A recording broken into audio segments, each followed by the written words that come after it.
Olá pessoal, sejam bem-vindos ao nosso canal. Hoje vamos mergulhar fundo em uma das histórias mais conhecidas do mundo, mas de um jeito que você talvez nunca tenha pensado. Estamos falando do Jardim do Éden, de Adão, Eva e o famoso fruto proibido. Muitos de nós crescemos com uma imagem bem simples, um jardim paradisíaco, uma maçã vermelha e brilhante, e uma serpente mentirosa. Mas e se eu te dissesse que essa história é muito, mas muito mais profunda do que isso? E se a interpretação comum, na verdade, estiver perdendo o ponto principal da narrativa? Vamos começar pelo jardim. Quando pensamos no Éden, imaginamos um lugar perfeito, quase como um resort de luxo divino, onde tudo era fácil e dado de mão beijada. Mas a própria Bíblia nos dá uma pista diferente. Em Gênesis, diz que Deus colocou o homem no jardim para o cultivar e o guardar. Isso já quebra a ideia de um paraíso passivo. Cultivar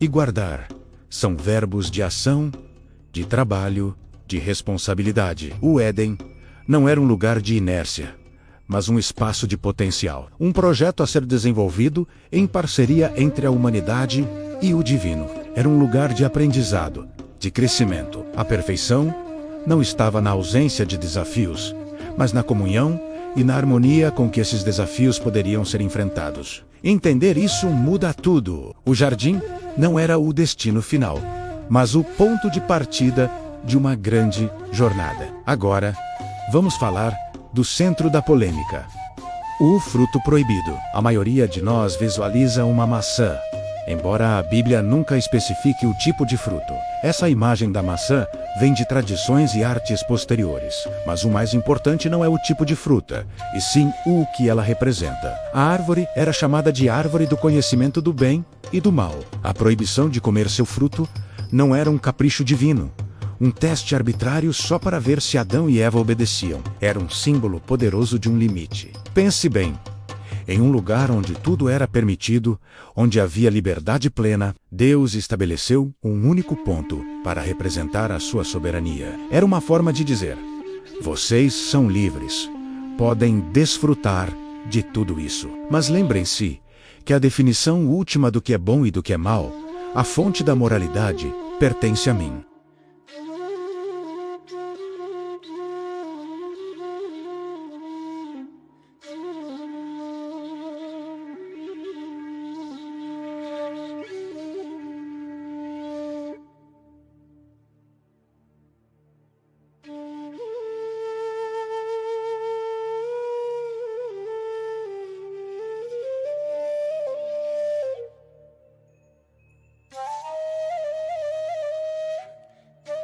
E isso nos leva à figura mais intrigante da história. A serpente, frequentemente, nós a vemos apenas como uma mentirosa descarada, mas a sua estratégia foi muito mais sofisticada. Ela não começou com uma mentira direta. A sua primeira pergunta a Eva foi: é verdade que Deus disse que vocês não podem comer de nenhuma árvore do jardim? Isso é uma distorção sutil. Deus não disse isso. Ele disse para não comerem de uma árvore específica.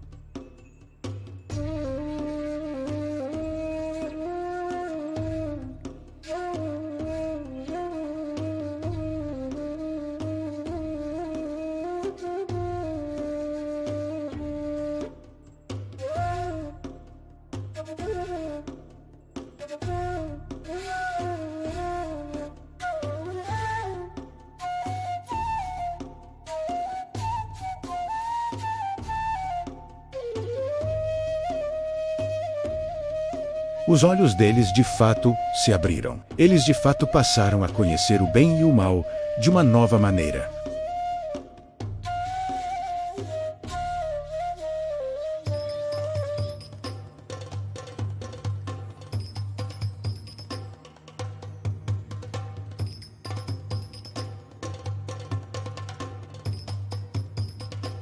Existe uma outra perspectiva. Vocês podem ser os autores da sua própria verdade, serem seus próprios deuses. Essa é a essência da tentação. A ideia de que podemos viver de forma autônoma, sem precisar de uma referência moral externa, sem precisar confiar em Deus. Ela não vendeu uma mentira. Ela vendeu uma filosofia de vida alternativa, e é uma filosofia que ecoa até os nossos dias. Quando juntamos essas três peças, o jardim como um projeto, o fruto como um símbolo de limite e a serpente como uma promotora da autonomia radical, a história do Gênesis deixa de ser um conto de fadas sobre uma maçã e se torna uma profunda meditação sobre a natureza humana, a liberdade, a responsabilidade e o nosso relacionamento com o divino. A queda não foi um simples erro, um deslize por causa de uma fruta apetitosa. Foi uma escolha filosófica profunda. Confiar na sabedoria e na bondade de Deus, ou buscar a própria sabedoria e definir o próprio caminho. Custe o que custar. E o resultado? Os olhos deles se abriram. Sim. Mas o que eles viram? Sua própria nudez, sua vulnerabilidade, sua vergonha. O conhecimento que adquiriram não trouxe poder, mas medo e alienação.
Espero que essa reflexão tenha aberto novas janelas para você entender essa história tão fundamental. Ela é muito mais do que um conto infantil.